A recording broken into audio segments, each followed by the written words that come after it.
This Solenopsis invicta fire ant queen has landed on the edge of a swamp. She may be far from her native habitat, but the fire ants are well known for their ability to adapt. Competition for food will be fierce.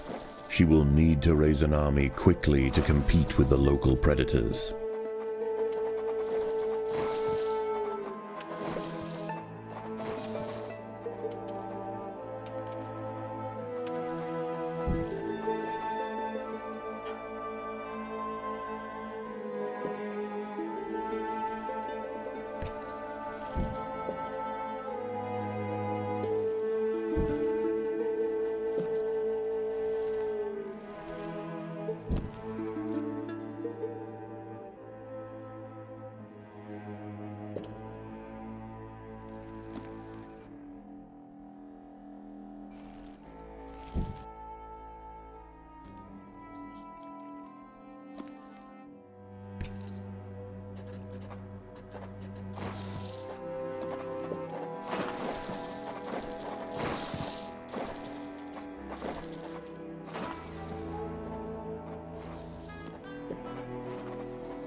The colony lies in the shadow of a great titan to the north, an American bullfrog.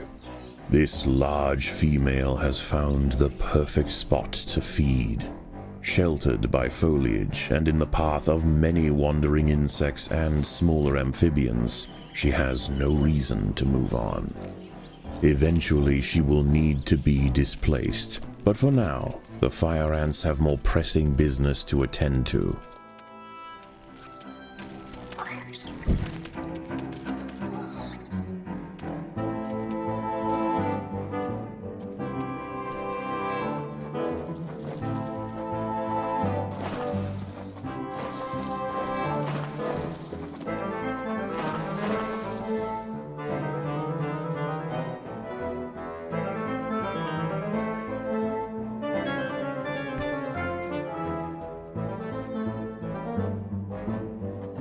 The boggy soil surrounding the nest is lacking in nitrogen and phosphorus, nutrients vital for plants to photosynthesize and grow.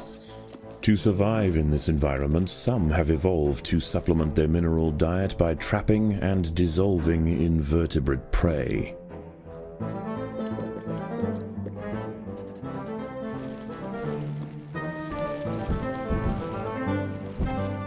The ponds surrounding the nest are perfect hunting grounds for fishing spiders. They have keen eyesight and can skip across the water to quickly chase down unsuspecting prey wandering too close to the edge.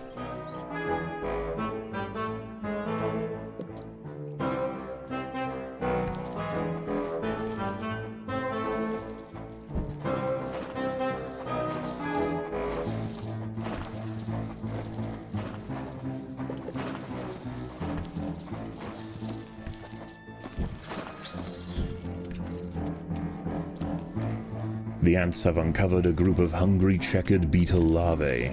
The soft grubs may look defenseless, but they have big jaws and appetites to match.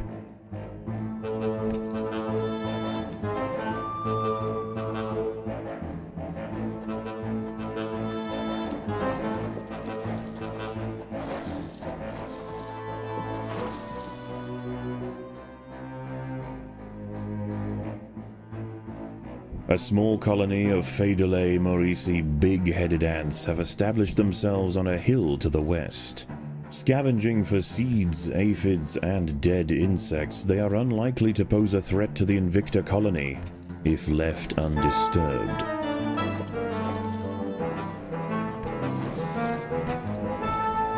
There are intruders in the nest.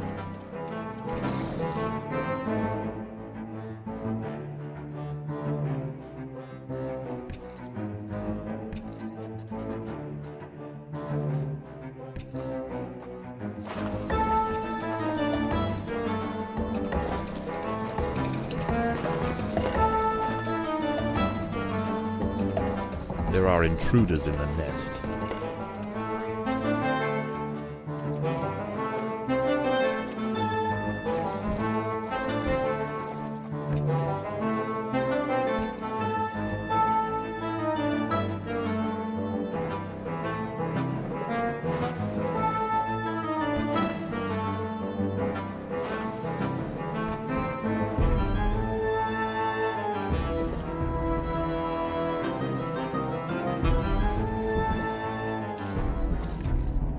A fully developed checkered beetle, Enoclerus rosmarus, has been disturbed by the ants. It has the same ravenous appetite and slicing jaws as its juvenile counterpart, but now paired with thick armor plates, it represents a far greater danger to the colony.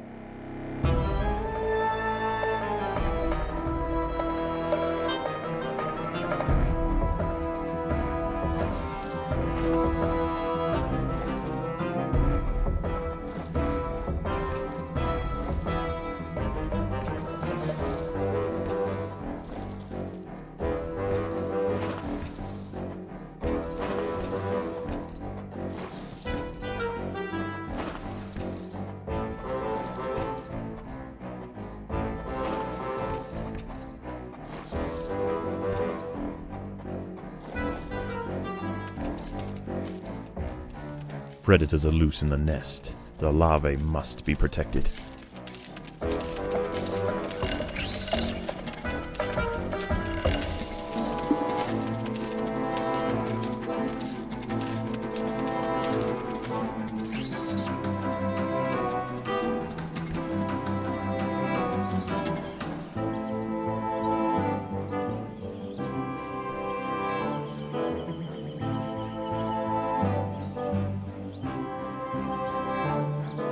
Many of the milkweed plants growing nearby are infested with aphids. Their honeydew excretions present an ideal, energy-rich food source for the fire ants. Aphids far from the nest are vulnerable, however, and are sometimes relocated closer to home where they can be better protected from predators and thieves.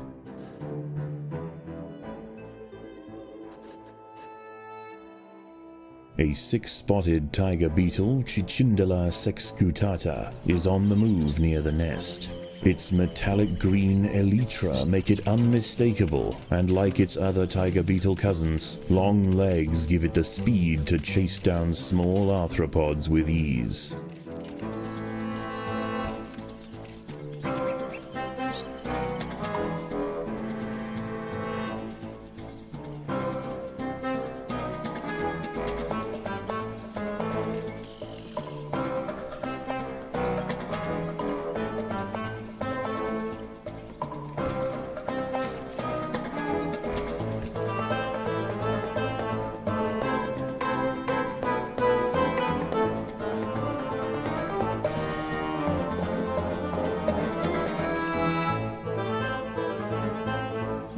Defenseless caterpillars exposed on the underside of leaves are a welcome snack for the passing fire ants. The colony should take advantage while it can. Few meals surrender so willingly.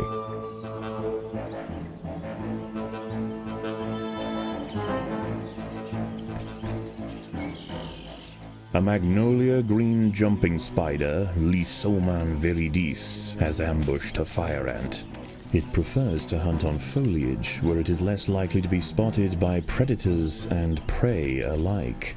Out on the ground, it's more vulnerable, but that won't stop it from snacking on lone ants far from the safety of the nest.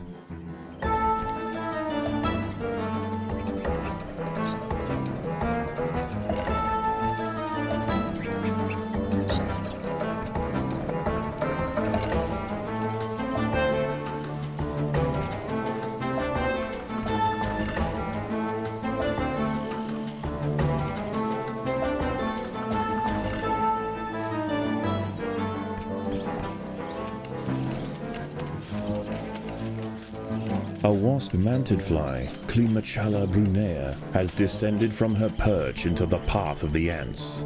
Unrelated to true mantids, her spiked raptorial forelegs are a perfect example of convergent evolution.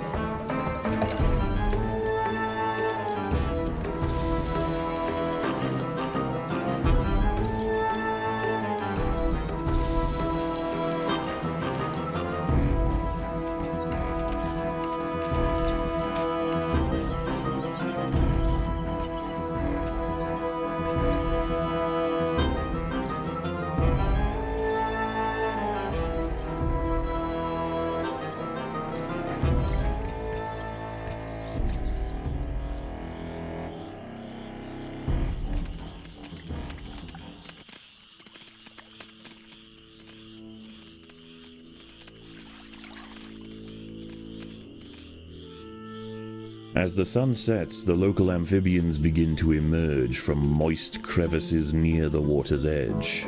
Lone invertebrates will be picked off quickly. The ants should travel in numbers or not at all.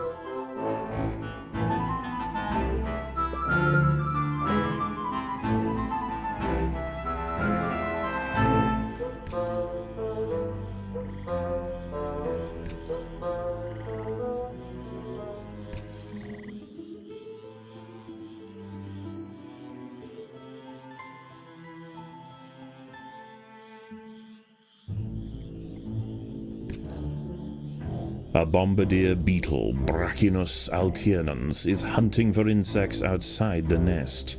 It may seem unwise for it to wander so freely amongst the large amphibians that share the swamp at night, but they would do well to leave it alone. This beetle is a master of chemical warfare. An ant has been devoured by Aeorichea quadradicitata, a dwarf salamander. It is nimble, fast, and slender enough to wiggle through tight crevices in search of food.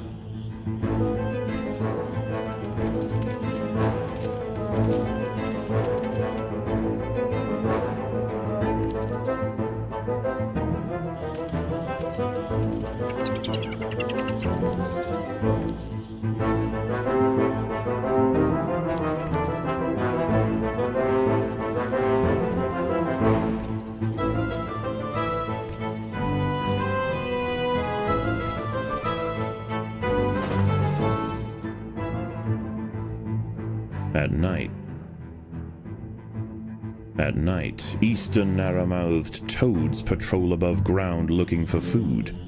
Ants make up 75% of their diet, so the small colony must stay alert. To make matters worse, they are excellent diggers. It's only a matter of time before one tunnels its way into the nest.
A narrow-mouthed toad has burrowed into the nest.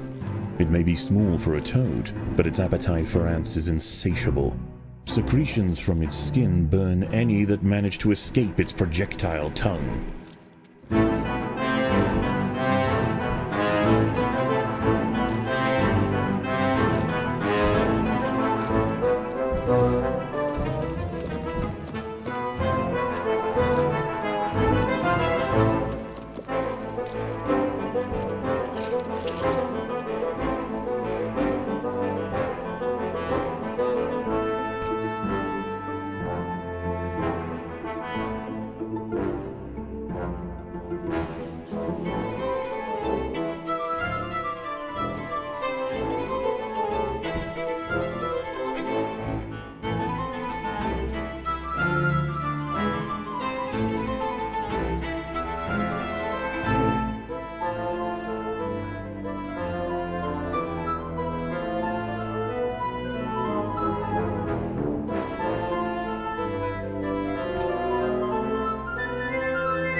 There are intruders in the nest.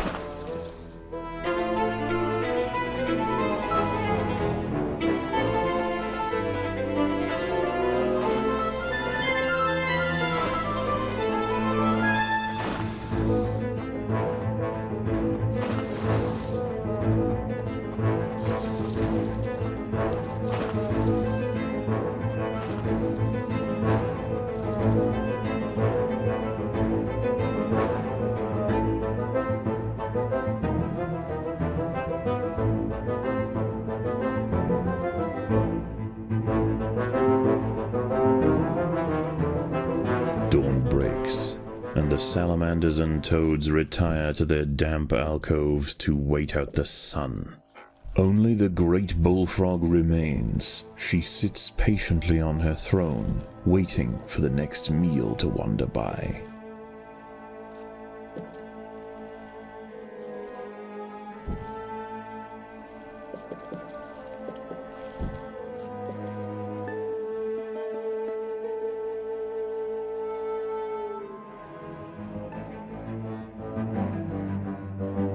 Even in small numbers, the fire ants are menacing, but in large numbers, they are virtually unstoppable.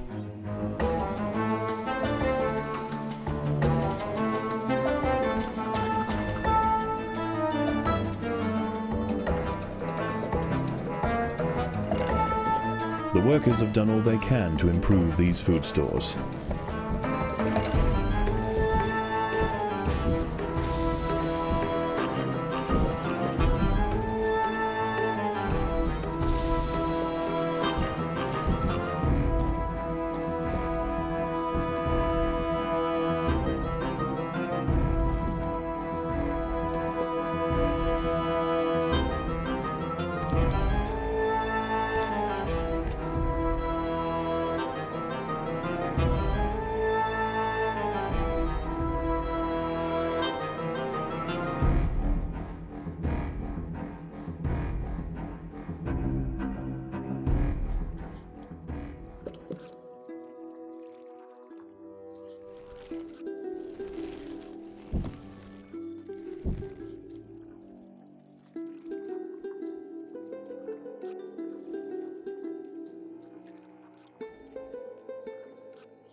Bridge construction has been halted by a fishing spider.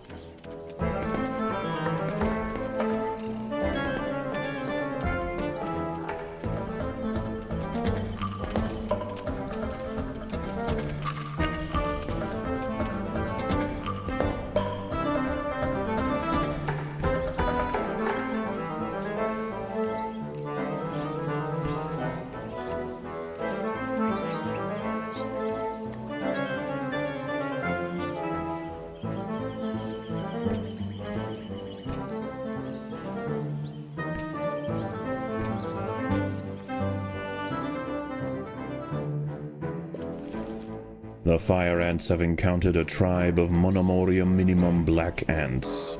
These tiny little ants may seem feeble, but the Invicta colony would do well to treat them with caution. Although primarily scavengers, they are armed with powerful chemical secretions and have been known on occasion to invade fire ant nests.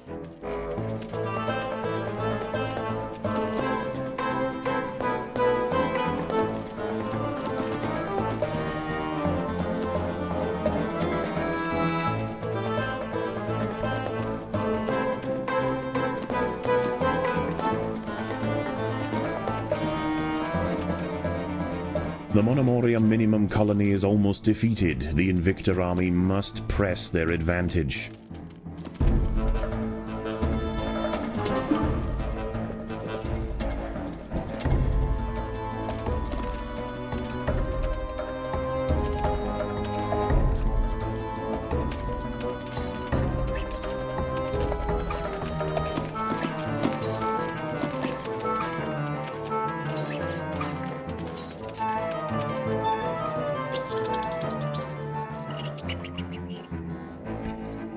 The little black ants fought to the last to defend their queen. Now the Invicta colony will enjoy the spoils of war. Defenseless larvae from the vanquished colony will be carried home and fed to the victor's own hungry brood.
The ants must deal with the fishing spiders before they can span this water.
The fire ants and big-headed ants have met in their first skirmish.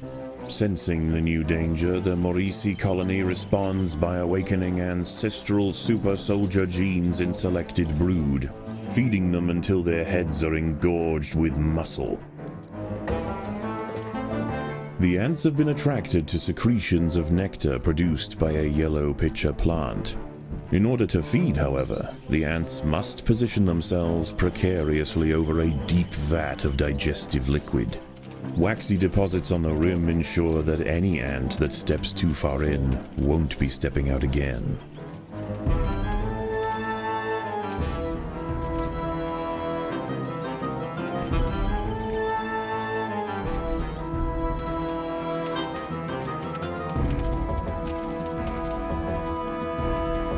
Once again, dusk sets in over the swamp.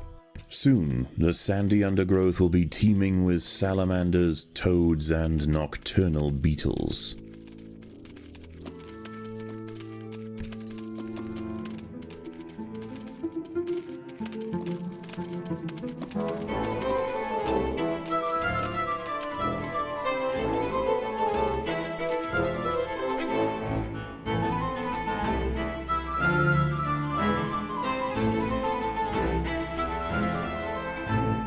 The ants have clashed with a bombardier beetle. Feeling threatened, the beetle mixes a cocktail of chemicals that react together, boil, and explode from a valve at the base of its abdomen.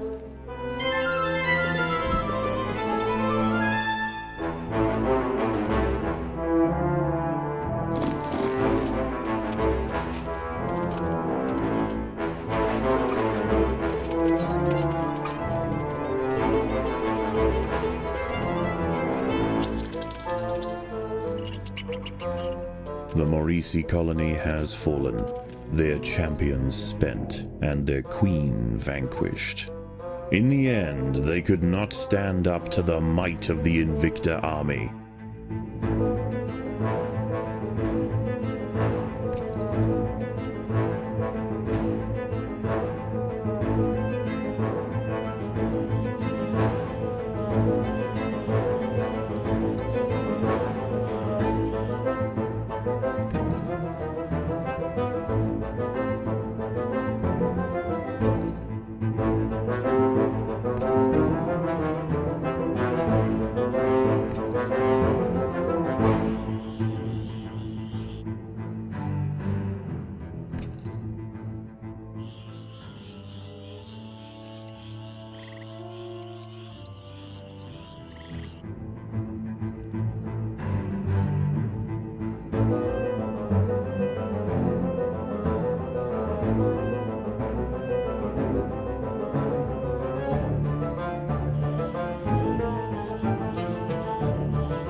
There are intruders in the nest.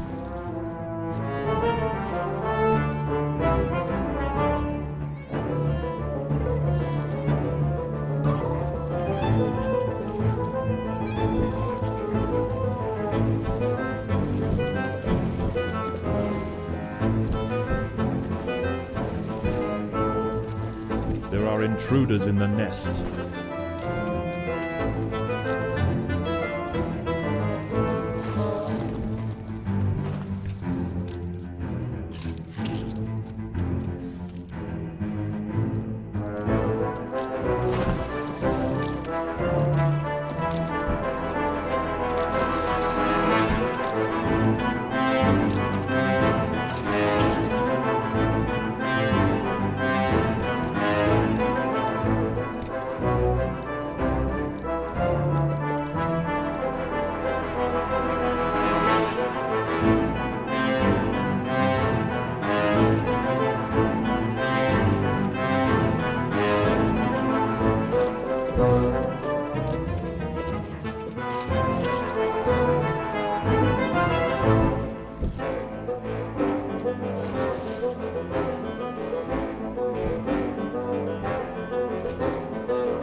The fire ants have mounted their first attack upon the great American bullfrog Litabates scatesbianus. The brave frontline soldiers are quickly crushed and eaten. They must surround and swarm the enormous creature to stand any chance of defeating it.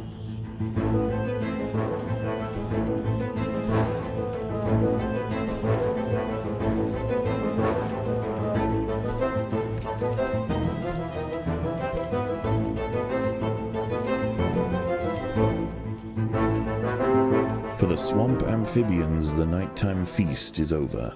Toads give way to tiger beetles, and the fire ants are free to farm their aphids without disruption.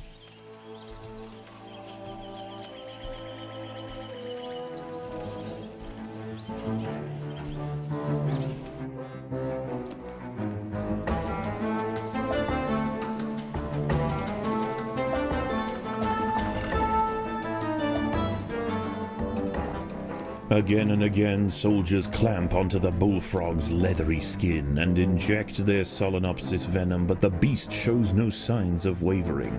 The fire ants must maintain their resolve.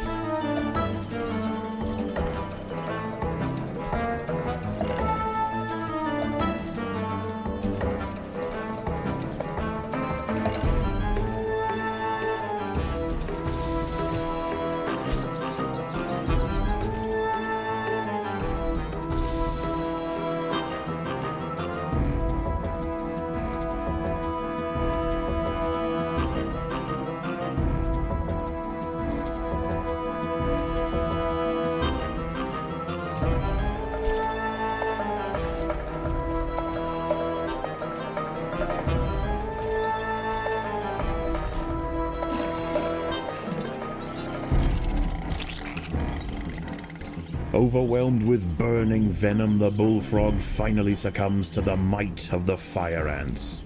Utterly spent, it collapses on the hillside, leaving the victors free to consume its body. Unbeknownst to the ants, the presence of the bullfrog was keeping many other local amphibians at bay. The power vacuum it left behind is attracting a host of salamanders and frogs eager to take its place. The ants should go to ground quickly and prepare for the imminent chaos.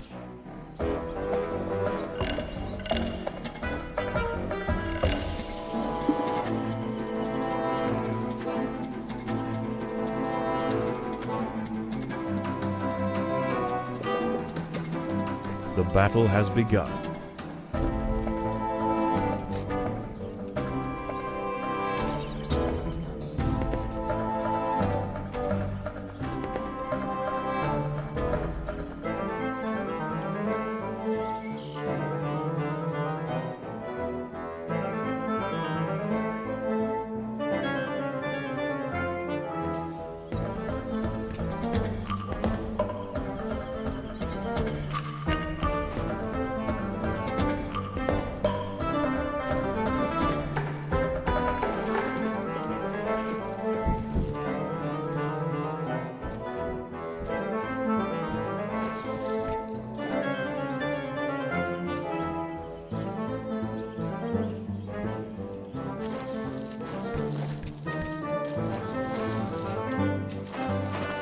The ants will fight to the death.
As the anarchy above ground settles and with the invaders crushed, a new order is established. This is now the domain of the Fire Ant.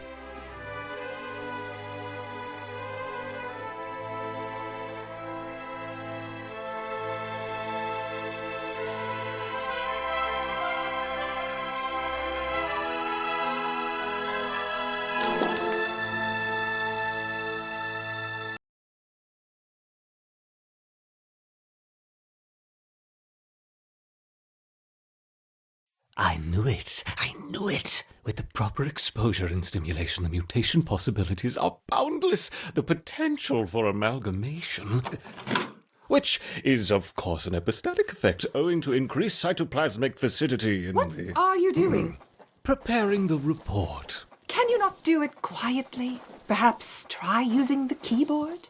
The keyboard. How quaint.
Right, well, I'll be back in an hour then. No need to rush. I have everything quite in hand. Unfortunately, we're still waiting on apparatus critical to the final experiment. But fate has presented us an opportunity, and this we must take. There's plenty to get started with for now. We'll need specimens, transposition canisters, towels, scalpels, glycerol, my trusty curette, and, of course, jelly.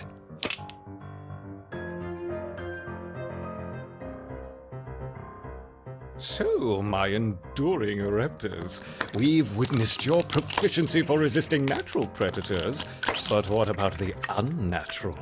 After all, our work with the counterparts barely scratched the surface. Even on incompatible subjects, the effects of the jelly are remarkable. It may not look very pretty, nor indeed live longer than a day, but for our purposes, it's perfect.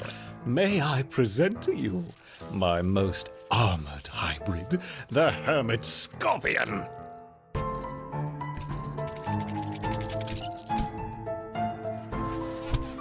Like water on rock, the Ereptors crash against the hybrid. How many will fall? Perhaps them all. The Ereptors attack the shell! Do they not know what lies within? Yes! The stinger opens and it's functional! Go, my furious hybrids! Spike the ants! Spike them!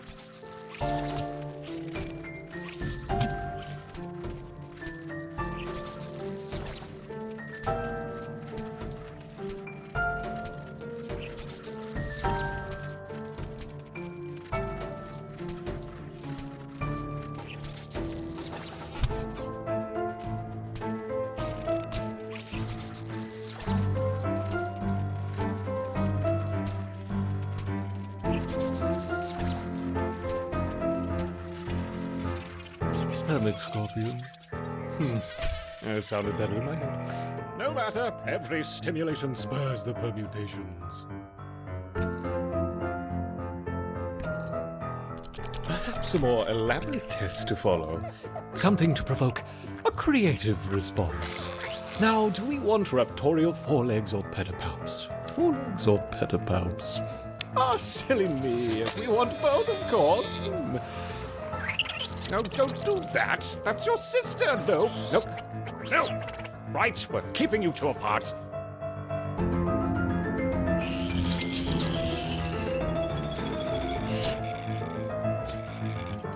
Oh, what's the matter, my Ereptors? Is the wig mantis being nasty?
Get on with it.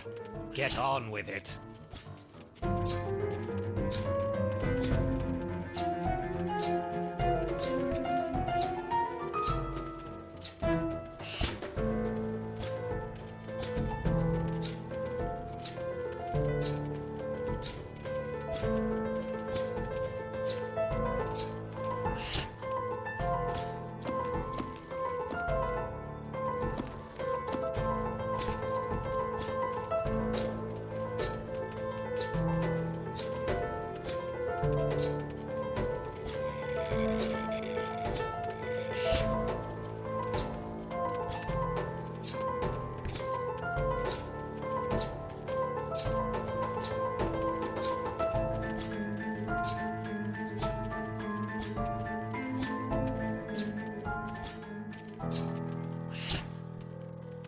What are you doing?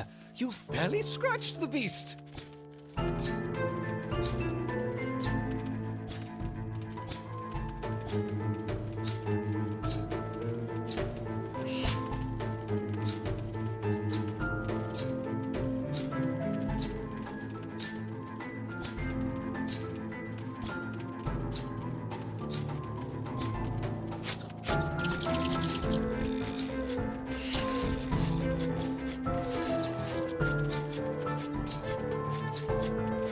Miserable,